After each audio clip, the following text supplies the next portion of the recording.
안녕하십니까. 인크레파스 교육센터 강사 장동혁입니다. 오늘은 제16강 내부 클래스에 대해서 알아보는 시간을 갖도록 할게요. 복차를 보시면요, 먼저 내부 클래스에 대해서 간단하게 정의를 해보고 그 다음에 내부 클래스의 종류가 뭐가 있는지 알아보겠고요. 자, 그 다음부터는 내부 클래스의 종류들인 인스턴스 클래스, 스태틱 클래스, 지역 클래스, 익명 클래스에 대해서 알아보는 시간을 갖도록 하겠습니다. 내부 클래스란 뭘까요? 내부 클래스는 이제 클래스의 필드 영역 또는 메서드 영역 내에서 선언된 클래스다. 여기서 중요한 게 뭐냐면요, 필드 영역과 메서드 영역이고요. 그 다음에 제일 중요한 것은 이 선언됐다는 거예요. 우리가 보통 다른 외부에 있는 클래스 A라는 클래스에서 B라는 클래스를 사용하려면 어떻게 해야 되죠? 이 B라는 클래스를 상속을 하거나 아니면 이 B라는 클래스를 이 A라는 클래스의 메서드 어딘가에서 객체를 생성을 합니다. 객체를 생성을 해서 그 객체로부터 이 객체를 활용해서 이 B라는 클래스에 있는 뭐 변수라든지 메서드에 접근을 하게 되는데요. 다른 마지막 방법입니다. 내부 클래스라는 것을 만들어서 자기의 필드 영역, 필드 영역이라는 것은 멤버 변수가 선언되는 공간이죠. 그리고 메서드 영역, 메서드 영역은 무엇일까요? 메서드 영역은 메서드의 공간입니다. 즉 지역 변수를 선언하면 그 공간은 메서드 영역인 거죠. 그래서 그 지역 변수를 선언할 수 있는 공간이나 또 멤버 변수를 선언할 수 있는 공간에 클래스를 하나 정의를 하는 겁니다. 선언을 해서 그 클래스를 사용을 바로바로 할 수가 있어요. 자, 내부 클래스의 종류를 보시면요, 먼저 인스턴스 클래스, 그 다음에 스태틱 클래스, 그리고 이제 로컬 클래스, 아노미우스 클래스라는 게 있는데요. 아노미우스 클래스는 한국어로 번역을 하면은 익명 클래스라는 거예요. 익명이라는 단어가 뭐죠? 익명이라는 단어는 이름을 숨겼다는 거예요. 이름이 없다는 뜻인데 익명 게시판 같은 거 있잖아요. 거기서 익명이라는 게 이름을 숨기는 거잖아요. 이름을 쓰지 않는 게시판을 익명 게시판이라고 하는데 그런 것과 똑같습니다. 이름이 없는 클래스예요. 클래스에 이름이 없으면 어떻게 우리가 그 클래스를 생성을 하고 또 사용을 할지 의문이 들 텐데요. 그건 뒤에서 다시 보실 거고요. 로컬 클래스 같은 경우는 한글말로 번역을 하면, 한국어로 번역을 하게 되면 지역 클래스라는 거고요. 지역 클래스 같은 경우는 그 메서드의 영역에서 선언되는 클래스 말합니다. 자, 그리고 정적 클래스와 인스턴스 클래스 같은 경우는 얘는 인스턴스 변수, 얘는 클래스 변수라고 생각하시면 돼요. 변수는 아니고 클래스이지만 이 인스턴스 변수나 클래스 변수처럼 활용이 되는 그런 클래스입니다. 자, 내부 클래스의 종류를 한번 저희가 코드를 통해서 알아볼게요. 이제 바깥에 아우터 클래스라고 해가지고요, 일반적인 클래스를 선언을 해줍니다. 그 아우터 클래스의 공간에서요, 제가 퍼블릭 클래스라고 해서 클래스를 하나 또 정의를 합니다. 클래스 안에 클래스가 있는 거예요. 그러니까 이 그림과 똑같죠. 인형 안에 인형이 들어가게 되죠. 또 인형 안에 인형이 또 들어가게 됩니다. 이런 식으로 클래스 안에 클래스가 들어간다고 보시면 돼요. 근데 그게 객체를 생성하는 게 아니라요, 클래스를 선언하는 겁니다. 이게 되게 독특한 점이에요. 자, 그리고 마찬가지로 인터페이스도 한번 선언을 해봤어요. 그 인터페이스를 선언할 때는 안에 추상 메서드가 있죠. 인터페이스는 추상 메서드를 가지고 있죠. 따라서 추상 메서드를 하나 간단하게 정의를 해봤고요. 여기서 이제 아우터 클래스 해서 괄호를 쳤죠. 이 친구는 바로 생성자죠. 왜냐면 클래스의 이름과 똑같은 이름을 가지고 있기 때문입니다. 따라서 이 아우터 클래스라는 아우터 클래스의 생성자에서 제가 또 이런 식으로 클래스를 하나 정의를 했어요. 클래스를 또 정의를 하게 되면 이 클래스는 지역 클래스가 돼요. 메서드 내에서 클래스를 정의를 하면은 지역 클래스라고 그랬잖아요. 이 생성자도 하나의 메서드라고 제가 예전에 말씀드렸습니다. 메서드랑 똑같은 특성을 가지고 있기 때문에 이 생성자 내에서 클래스를 정의를 하게 되면요, 이 클래스는 지역 클래스가 돼요. 자, 뒤에서 자세히 보실 거고요. 자, 그리고 이제 my 메서드 1이라고 해가지고 메서드를 하나 정의를 했죠. 그 메서드는 파라미터로 이너 인터페이스를 받습니다. 이너 인터페이스는 제가 바깥에 선언해 둔 게 아니라요, 이런 식으로 내부 인터페이스로 선언을 해 놓았습니다. 그래서 이 타입을 파라미터로 봤는데요. 이 타입은 이 메서드 안에서 제가 또 클래스를 하나 정의를 했죠. 이너 클래스 3이라고 정의를 했는데, 이 클래스도 또 마찬가지로 방금 생성자에서 선언했던 것처럼 지역 클래스가 돼요. 왜냐면 지역 변수가 선언될 수 있는 곳에 선언됐으니까 바로 지역 클래스가 되는 겁니다. 그리고 마지막으로 myMethod2라고 해서 메소드를 하나 더 정의를 하는데, 이곳에서 myMethod 1을 호출을 합니다. myMethod 1은 바로 이 메소드죠. 그러니까 클래스만 간단하게 정의를 하는 그런 클래스이긴 한데, 이 클래스는 파라미터로 뭔가를 받아야 되잖아요. 그때 그 타입은 이너 인터페이스입니다. 여기서 타입이 이너 인터페이스인 객체가 존재할까요? 이너 인터페이스를 구현을 하는, 즉 임플리먼트 하는 객체를 클래스를 선언을 하고, 그 클래스의 객체를 생성해서 이 메서드 1에 넣어줘야겠죠. 그럼 실제로 밑에서 그렇게 했는지 한번 검사를 해볼게요. 이제 메서드 1에 파라미터를 넣을 수 있는 공간은요, 이 소괄호와 이 소괄호 사이입니다. 그러니까 파라미터가 이렇게 긴 거예요. 이게 다 파라미터로 지금 들어간 겁니다. 근데 파라미터 내부가, 파라미터의 구조가 좀 이상해요. 원래 보통 우리가 이너 인터페이스를 구현한 클래스가 예를 들어서 뭐 A 클래스라고 가정을 하면, 여기서 new 해서 A 이런 식으로 객체를 생성해서 넣어주면 되잖아요. 근데 여기서 new inner 인터페이스를 했어요. 이너 인터페이스 생성자가 분명 없어요. 왜냐면 인터페이스니까요. 근데 여기서 생성자를 갑자기 호출을 해버립니다. 그럼 어떻게 될까요? 오류가 나야 되죠. 근데 오류가 안 납니다. 왜 오류가 안 나면요, 이것은 하나의 약속인데요. 이 new inner 인터페이스 하면서 또 중괄호가 있죠. 중괄호 속에 제가 클래스를 하나 또 선언을 하는 겁니다. 여기서 선언을 하는데 조건이 있어요. 왜냐면 여기서 앞에서 이너 인터페이스라고 썼기 때문에 이 이너 인터페이스를 구현을 무조건 해야 됩니다. 여기서 선언되는 클래스는 이름도 없고요. 익명 클래스니까요. 이름도 없을 뿐더러 이 이너 인터페이스를 무조건 구현을 해야 됩니다. 즉 임플리먼트를 해야겠죠.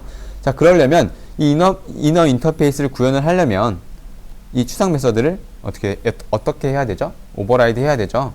오버라이드 했습니다. 해가지고요, 그냥 빈 깡통으로 오버라이드만 해놨어요. 아무것도 내용이 없어요. 여기 원래 이름이 들어가야 되는데 이름이 없잖아요. 이 이름이 없는 익명 클래스는 무조건 이너 인터페이스를 구현을 해야 된다. 이게 약속입니다. 그리고 무조건 이게 이름이 없잖아요. 이름이 없으면 어떻게 해야 될까요? 이름이 없으면 우리가 그 클래스를 접근을 할 수 없어요. 따라서 무조건 바로 생성을 해야 됩니다. 클래스를 무조건 바로 이런 식으로 생성을 해야 돼요. 그리고 그 클래스에 대한 정보는 이 메서드의 파라미터 부분, 공간이 끝나면서 선언 싹 사라져 버려요.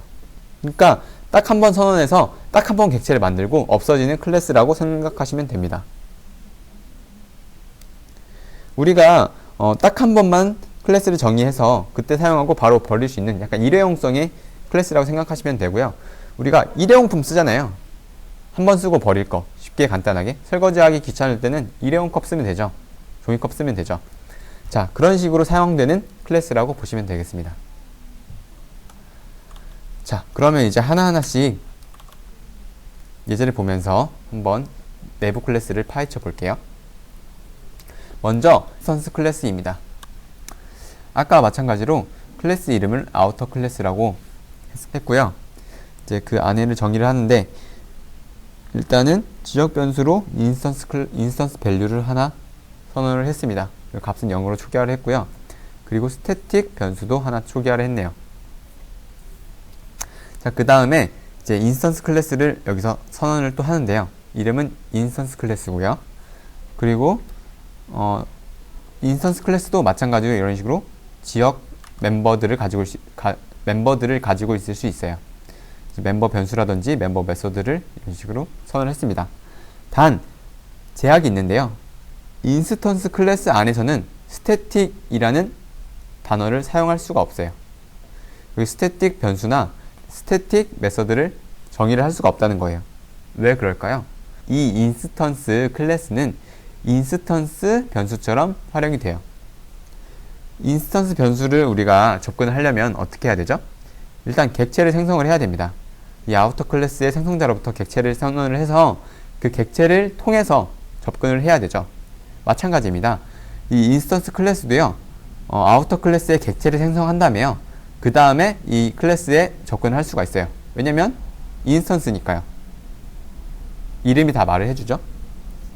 따라서 여기서 스태틱으로 만약에 정의를 해두면 스태틱은 무조건 JVM이 시작되자마자 스태틱으로 된 모든 변수와 모든 메서드들에 대한 정보를 가지고 있어야 되는데, 이 인스턴스 클래스가 정의되는 시점은 언제냐면 아우터 클래스의 객체가 생성되는 시점이에요.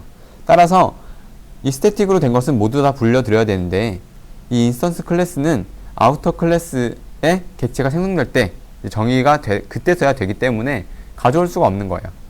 그래서 금지를 시켜 놓습니다. 스태틱을요. 스태틱으로 변수나 메서드를 사용하는 것을 금지를 시켜 놓았어요.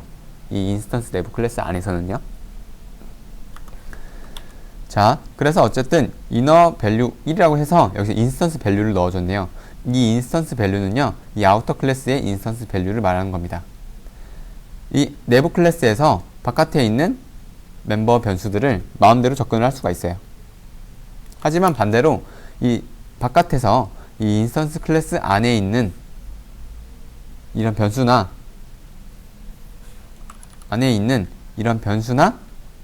메서드를 바로 접근을 할 수가 없어요. 객체를 생성하고 접근을 해야 돼요. 그렇다면 굳이 안에 이렇게 선언해둘 필요가 있냐? 바깥에 그냥 인스턴스 클래스라고 해서 하나 클래스 생성을 해서 어차피 똑같이 객체를 생성을 해야 되는데 왜 불편하게 기존과 다르게 안에 이렇게 선언을 해놓냐? 안에 선언을 하면은 장단점이 존재하긴 해요. 일단 장점을 먼저 말씀드리면요, 장점 같은 경우는 캡슐화가 가능하다는 겁니다. 이 인스턴스 클래스를 바깥에 제가 내보이고 싶지 않은 거예요. 이건 되게 이 아우터 클래스 내에서만 사용되게 하고 싶은 겁니다. 따라서 그렇게 됐을 경우에는 여기서 이 클래스를 프리베이트로 설정을 하잖아요. 그렇게 됐을 경우에 이 클래스를 바깥에 노출시키지 않고 이 아우터 클래스라는 곳의 안쪽에 숨길 수가 있어요. 이걸 캡슐화라고 하거든요. 캡슐화의 다른 예라고 보시면 되겠습니다. 따라서 어쨌든 이 인스턴스 클래스 안에서 바깥에 있는 변수에 바로 접근할 수가 있다. 그리고 이너 메서드라고 해서 이 인스턴스 클래스의 메서드를 하나 정의를 하잖아요. 이 메서드 안에서 바깥에 있는 메서드에 자유롭게 또 접근할 수 있어요. 이 아우터 메서드는 프리베이트로 정의되어 있잖아요. 따라서 다른 클래스는 사용을 하지 못합니다. 하지만 이 아우터 클래스의 내부 클래스는 이 아우터 메서드에 접근을 할 수 있어요. 이 인스턴스 밸류도 프리베이트인데 잘 접근을 했죠. 자, 그러한 장점이 있다고 보시면 되겠습니다. 자, 그리고 나서요, 이 아우터 클래스의 아우터 메서드도 선언을 해줬고, 메인 메서드에서 이제 테스트를 할 건데요. 자, 아우터 클래스의 객체를 하나 선언을 해서 OC라는 참조 변수에 담아 놓고요. 이 아우터 클래스 인스턴스 클래스를 합니다. 아우터 클래스가 가지고 있는 인스턴스 클래스라는 거예요. 즉, 이 클래스를 말하겠죠. 이제 이 클래스를 생성을 할 건데, 이 클래스는 아우터 클래스를 통해서 이렇게 클래스 이름을 접근할 수 있지만, 이 생성자는요, 바로 접근할 수가 없어요. 아무리 자기가 가지고 있는 멤버이지만, 이 클래스 자체가 멤버잖아요. 하지만 바로 접근할 수가 없어요. 이 OC를 생략하면은 에러가 납니다. 무조건 이 객체를 생성을 하고 그 객체를 통해서 접근할 수밖에 없어요. 이 점 꼭 유의해 주시기 바라고요. 즉, 내부 클래스는 이런 식의 구조를 가지고 생성을 한다 입니다. 자, 그리고 이 시스템 출력을 하는데요. ic.innervalue 1, ic.innervalue 1을 하니까 innervalue 1에는 어떤 값이 들어가 있죠? 0이 들어가 있죠. 그러니까 0이 잘 출력됐고요. 그리고 ic.innervalue 2 해가지고 이 innervalue 2에는 1이라는 값이 들어가 있습니다. 그러니까 여기서는 1이 잘 출력이 됐습니다. 그리고 마지막으로 ic.innerMethod 해가지고 이 IC가 가지고 있는 inner 메소드, 이 메소드죠. 여기서 이 메소드를 호출시켜 보니까 inner 메소드 안에서는 또 outer 메소드를 호출하네요. outer 메소드를 호출하러 바깥으로 나갔다가 호출하고 다시 돌아와서 이제 여기는 이너 메소드라고 또 출력을 해줍니다. 그래서 여기는 아우터 메소드, 여기는 이너 메소드 이런 식으로 잘 출력이 됐죠. 자, 다음은 스태틱 클래스라는 건데요. 스태틱 클래스는 방금 전에 설명드렸던 인스턴스 클래스와 거의 비슷한데요. 이렇게 스태틱으로 선언되어 있습니다. 이름도 스태틱 클래스라고 했고요. 이 이너 밸류랑 클래스 밸류는 전 예제와 똑같고요. 자, 여기서 int 해서 이너 밸류 2 해서 클래스 밸류를 잘 가져왔어요. 스태틱 변수를 이런 식으로 이너 밸류 2에 넣었는데요. 위에 보시면 제가 주석 처리를 해놓은 게 있어요. 왜 주석 처리를 했냐면요. 이곳은 에러를 발생시키기 때문입니다. 이 주석을 풀게 되면 int의 이너 밸류 1에 인스턴스 밸류를 넣고 싶은 거예요. 하지만 이 클래스는 어떻게 되죠? 스태틱으로 선언되어 있죠. 스태틱은 제가 방금 전에도 말씀드렸지만 메모리에 바로 먼저 올라가야 돼요. 이 객체들을 생성하고 이런 과정 전에요. 무조건 제일 빨리 올라가야 되는데, 그러면 이 스태틱 클래스도 비록 아우터 클래스의 멤버이지만 이 스태틱 이 클래스 밸류라는 게 바로 메모리에 올라가는 것처럼 이 스태틱 클래스도 스태틱으로 선언되어 있으니까 바로 메모리에 올라가게 돼요. 근데 이 시점에서 이 인스턴스 밸류의 값을 가지고 초기화를 시켜야 되는데, 이 인스턴스 밸류는 아우터 클래스의 객체가 생성될 때 그제서야 이제 주소가 생기기 때문에 이 인스턴스 밸류에 접근을 할 수가 없어요. 따라서 여기서는 이런 식으로 스태틱 클래스에서 인스턴스 클래스에서 설명했던 것과 반대로 이 스태틱 클래스에서는 스태틱만 가져올 수 있어요. 그리고 인스턴스 밸류는 참조를 할 수 없습니다. 이러한 특징이 생겨요. 그리고 이제 스태틱 클래스에서 이너 메소드라고 해가지고 이너 메소드에서 또 아우터 메소드를 접근을 하려고 했어요. 하지만 이 스태틱 클래스 안에 있는 것들은 모두 다 스태틱 클래스 안에서는 외부에 있는 아우터 클래스의 멤버에는 접근할 수가 없다 그랬잖아요. 아우터 클래스의 인스턴스 메소드나 아우터 클래스의 인스턴스 변수에는 접근을 할 수가 없잖아요. 마찬가지로 이 아우터 클래스의 인스턴스 메소드에도 접근할 수가 없어요. 왜냐면 이 인스턴스 메소드는 객체가 생성될 때, 아우터 클래스의 객체가 생성될 때 이제 접근이 가능하기 때문에, 이너 메소드는 이 스태틱 클래스 안에 있기 때문에 바로 무조건 메모리에 먼저 올라가야 됩니다. 클래스가 올라가야 하기 때문에요. 따라서 이곳에서 아우터 메소드를 접근을 할 수가 없어요. 주소를 알지 못하기 때문에요.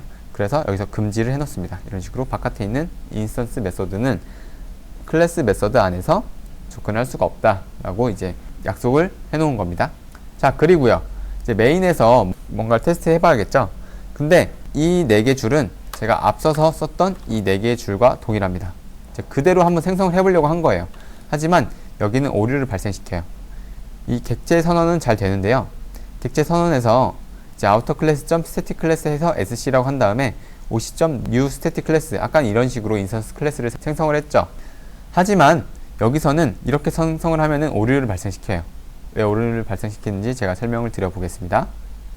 일단은 이 oc라는 객체는 이 스태틱 클래스의 생성자의 주소를 몰라요. 이 스태틱 클래스는 제가 아까 전 계속 말씀드리는 것과 같이 메모리에 바로 올라가야 됩니다. 따라서 생성자를 남기지 않아요. 그래서 이 객체로서 접근을 하는 게 아니라요. 어떻게 접근을 하냐? new 해서요. 아우터 클래스가 가지고 있어요. 그냥 아우터 클래스의 스태틱 멤버이기 때문에 아우터 클래스 이런 식으로 아우터 클래스 점이라고 해서 접근을 합니다. 아우터 클래스 점이라고 해서 접근을 합니다. 우리가 아우터 클래스의 스태틱 변수에 접근을 하려면 객체를 생성하지 않고 아우터 클래스 점 클래스 밸류 이런 식으로 접근을 하잖아요. 그렇기 때문에 이 생성자도 아우터 클래스 점 해서 바로 생성자에 접근을 할 수가 있어요. 자, 그리고 이제 출력을 해볼 텐데요. 이제 sc라는 객체가 만들어졌으니까 s.innervalue2 하면은 이 변수의 값이 잘 출력이 됩니다. 이 변수의 값은 뭐죠? 클래스 밸류가 1이니까 이 값이 여기 오게 되고 결국에 1이 되겠죠.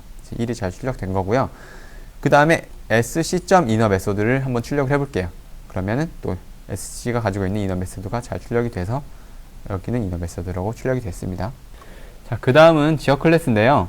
일단 아우터 클래스에서 변수 두 개를 선언을 하고요.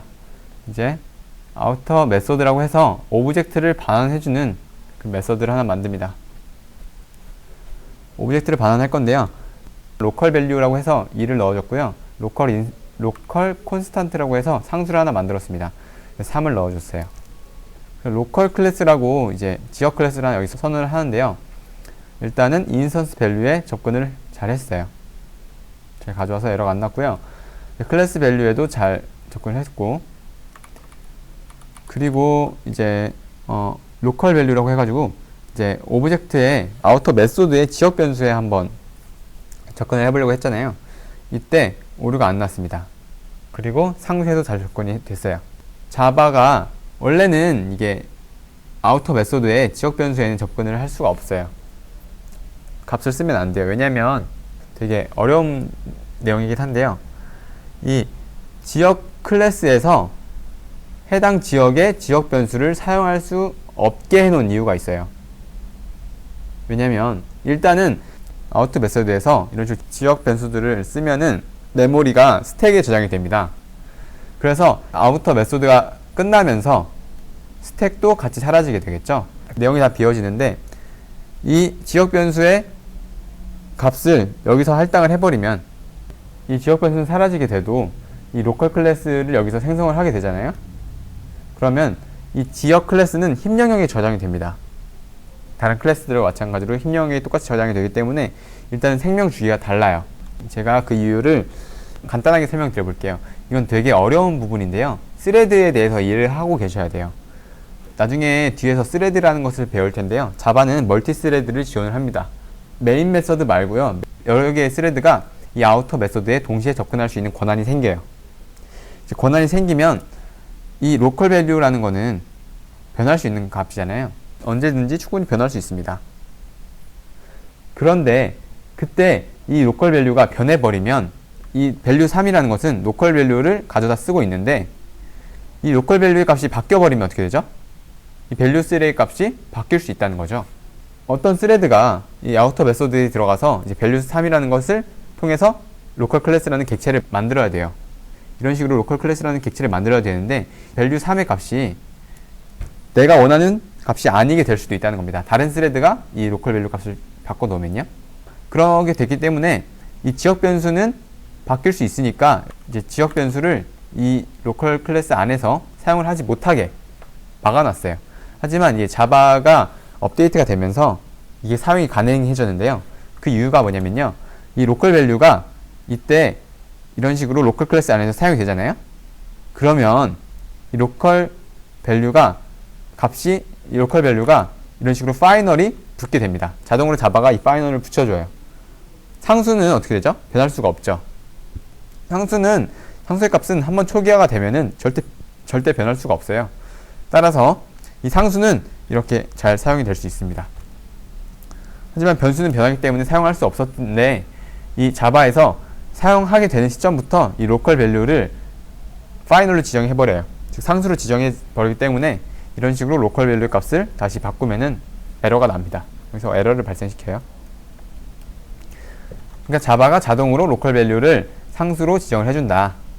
그렇기 때문에 이 로컬 클래스 안에서 변할 수 없으니까 사용할 수 있다 라고만 생각해 주세요. 너무 깊게 들어가면 설명이 너무 길어져요. 그리고 되게 어려운 부분이라서 이제 이해를 하기가 되게 힘들기 때문에 그냥 이렇게 약속을 해두고 저희는 사용을 하면 됩니다. 자, 그렇게 됐을 경우에 여기서 리턴을 하는데요. 여기서 생성한 LC라는 그 로컬 클래스에는 이제 스트링을 반환하는 toString이라는 메소드가 존재해요. 이 스트링은 로컬 밸류를 이제 출력을 해주고요. 널을 반환합니다. 이 스트링을 반환해야 되는데 그냥 널을 반환하는 거예요. 자, 그리고요. 로컬 클래스를 여기서 생성을 합니다. 지역 안에서 생성을 해야겠죠. 바깥의 지역에서는 이 로컬 클래스에 접근할 수가 없어요. 왜냐면 아우터 메소드의 지역 변수처럼 사용되니까요. 따라서 생성은 이 아우터 메소드 안에서만 가능해요. 그래서 객체를 하나 생성해서요. toString이라고 찍어봤습니다. 자, 그리고요. 리턴을 하는데요. 이제 여기 생성한 객체를 오브젝트로 리턴합니다. 여기서 형변이 되어서 리턴이 되겠죠. 메인 메서드에서 일단은 아우터 클래스 객체를 하나 생성을 하고요.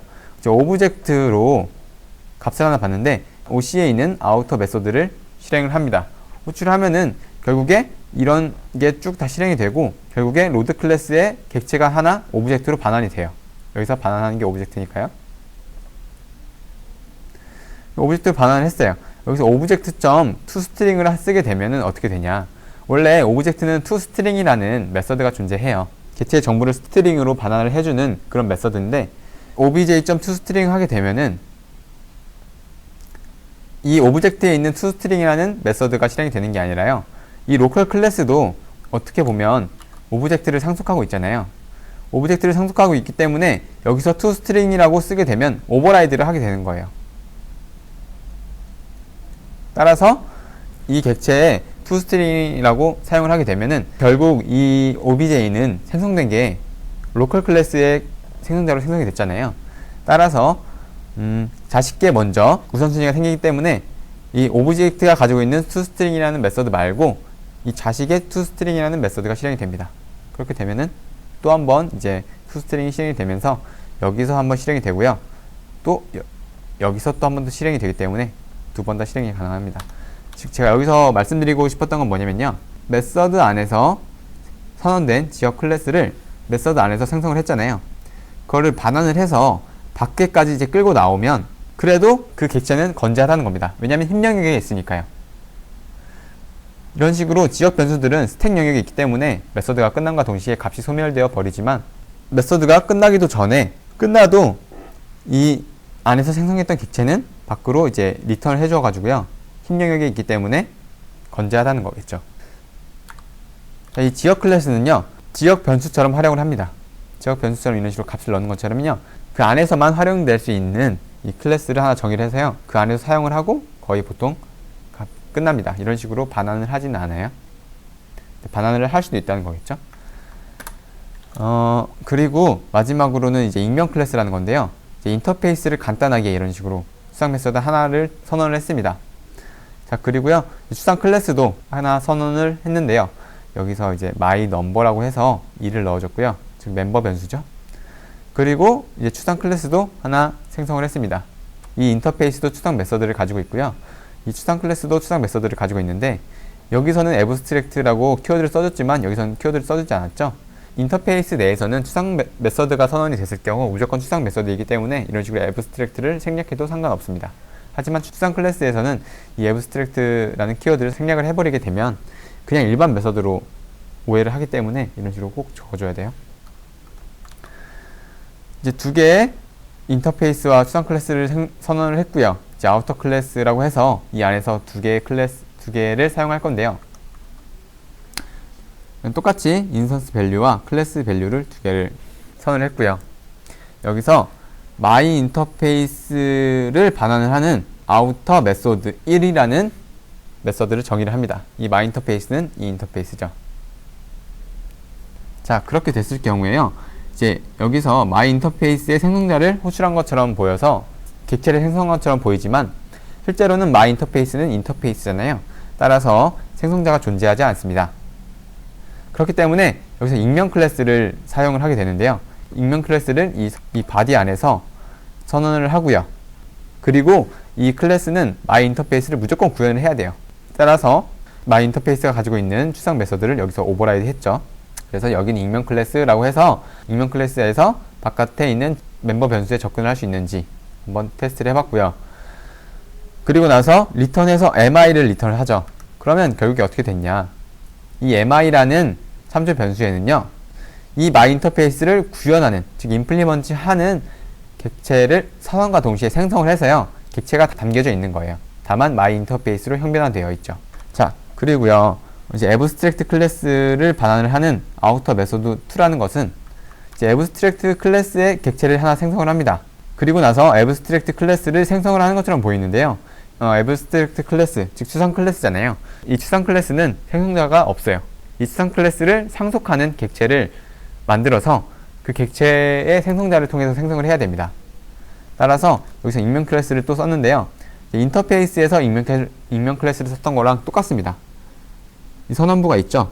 선언부에서 이 abstract 클래스를 무조건 상속을 해야 되는 그런 클래스를 여기서 선언을 합니다.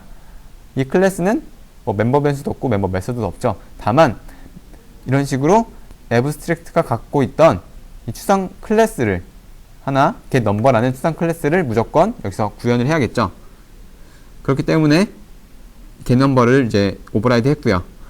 여기서 보시면 my number에 my number는 무엇이죠? 이 my number죠. my number에 my number 플러스 instance value 플러스 클래스 value 플러스 해라. 즉 2 더하기 5 더하기 3을 해라. 이 abstract 클래스를 상속받았으니까 이제 부모의 my number라는 변수를 여기서도 abstract를 구현한 익명 클래스도 가지고 있잖아요. 그렇기 때문에 여기 이렇게 사용을 할 수가 있습니다. 그래서 리턴을 하거든요.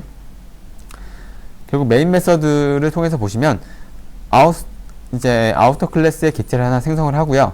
OC가 가지고 있는 아우터 메소드 1이 가지고 있는 아우터 메소드 1이라는 게 무엇이죠?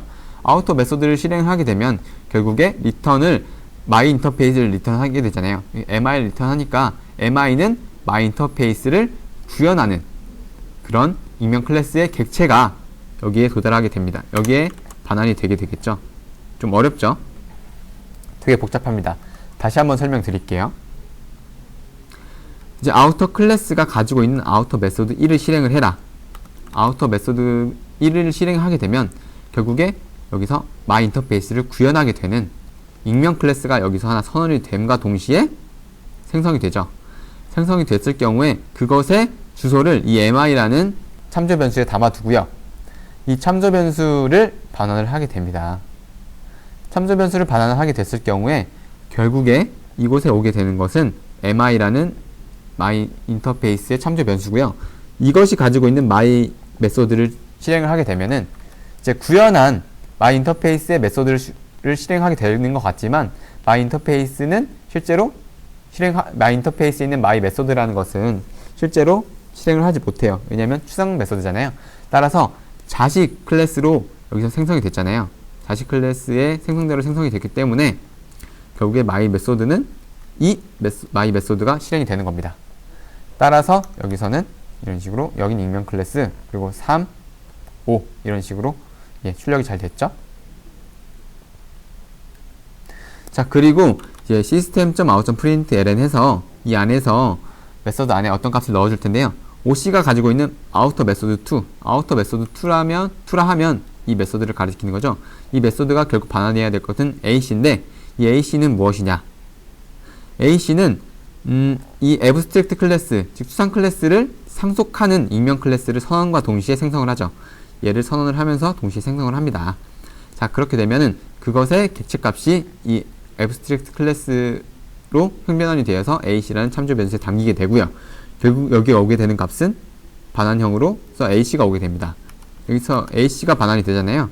그럼 이제 AC의 get number를 출력을 해라 라고 하면은 AC의 get number는 무엇일까요? AC의 get number는 이 get number가 아니라요. 이 결국 생성자가 abstract 클래스를 상속하는 익명 클래스의 생성자로 생성이 된 거기 때문에 자식계 우선순위를 가지게 되죠. 아무리 타입이 abstract 클래스라고 해도요. 따라서 여기서 get number라는 메서드가 또 실행이 됩니다. 그렇게 되면 반환을 int로 하잖아요. my number가 출력이 되고요. 아까 전에 이 값이 무엇이었죠? 2 더하기 3 더하기 5였으니까 값이 10이 되겠죠. 결국엔 10이 출력된 것을 확인하실 수 있습니다. 되게 복잡한데요. 하나하나씩 천천히 따라가면서 생각을 해보시면 됩니다. 이 내부 클래스는 필연적으로 이런 상속과 구현, 인터페이스 개념이 무조건 따라가요. 왜냐하면 이 객체에는 이름이 없잖아요. 이 클래스는, 이 익명 클래스의 클래스는 클래스 타입이 없습니다. 즉 익명이기 때문에 우리가 클래스는 하나의 타입으로 쓰일 수 있는데 결국에 익명이기 때문에 타입이 존재하지 않아요. 그래서 객체를 생성했을 때 객체의 주소를 보관하고 싶으면은 자기가 상속한 거에 타입을 써야 됩니다. 이런 식으로 인터페이스면 인터페이스, 수상 클래스면 수상 클래스의 타입으로 무조건 객체를 보관을 해야 돼요. 그러려면 어떻게 되죠? 형변환이 돼야 되죠. 부모나 이런 식으로 수상 클래스면 부모로 형변환이 돼야 되고요. 인터페이스면 인터페이스로 형변환이 돼야 돼요. 하지만 그것의 메서드는 오버라이드 되어 있기 때문에 무조건 자식께 먼저 호출된다는 우선순위가 먼저라는 게 이제 보장이 되기 때문에 아무리 객체의 타입은 뭐 부모 거거나 아니면 자기가 구현한 인터페이스이지만 이런 식으로 여기서 값이 mi나 ac가 부모이지만 자식께 먼저 호출되기 때문에 그 특성에 의해서 익명 클래스의 객체가 이런 식으로 호출될 수 있다는 겁니다. 그 특성에 대해서 꼭 자세히 알아두셔야 됩니다. 자, 이상으로 내부 클래스 강좌를 모두 마치겠고요. 다음 시간에는 내부 클래스를 이제 간단하게 실습을 할 거예요. 실습을 하는데 자바 fx를 통해서 이제 핸들러라는 내부 클래스를 활용할 수 있는, 실습해 볼 수 있는 그 이벤트 감지를 처리할 수 있는 그런 예제를 자바 fx를 통해서 한번 여러분과 같이 실습해 보도록 하겠습니다. 그럼 오늘 고생 많으셨고요. 다음 시간에 뵙도록 하겠습니다. 감사합니다.